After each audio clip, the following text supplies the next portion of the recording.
It is going to be a super gusty day. We have a wind advisory in place until 7 o'clock as gusts could get up to 50 miles per hour as we get to the coast and areas of high elevation. So what does that mean for you?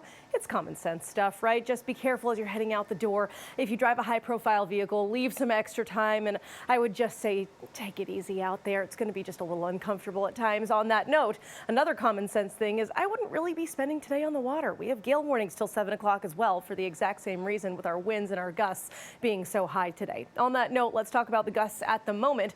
Teens, 20s, and 30s across the board. And again, these numbers are not going down. They're only going up as we get into the afternoon.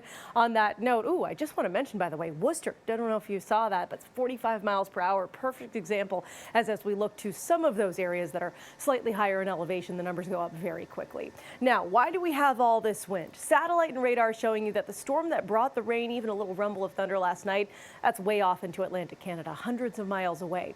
But as that storm leaves and cooler, drier air settles in, we're changing air masses, right? And that change brings about a little bit of turbulence. That's where we're getting these winds from.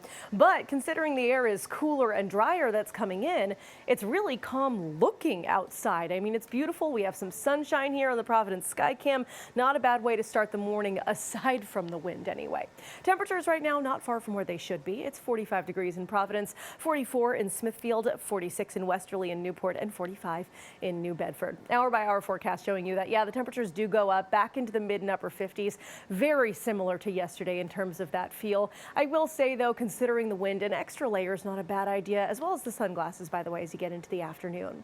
As we move through tonight, the sun sets. We're mostly clear. It's chilly, but not bad for this time of year, back toward 40 degrees. As we wake up tomorrow, it's still breezy, but not nearly as windy as today. That said, clouds increase tomorrow as temperatures go up as well. We're back into the mid 50s. We're mostly cloudy by the afternoon. Now, the clouds preceding some more rain, but that rain, it's really not going to be too much of a bother. Watch on Futurecast with me here. You'll notice again the clouds come in. That's really the big ticket item as we get through the afternoon.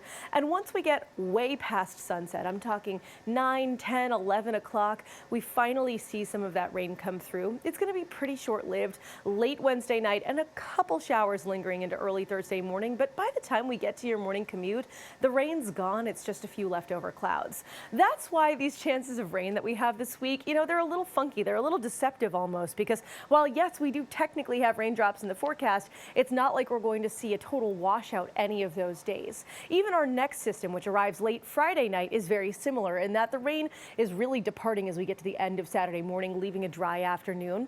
The next system after that, there's a whole lineup here. This one's coming in as we get through midday Sunday, so the afternoon and evening could be a little soggy, but Sunday morning looks nice and dry. Temperatures going to be in the 50s the whole week, but I'll just give you this hint. Next week looks awfully chilly. We'll talk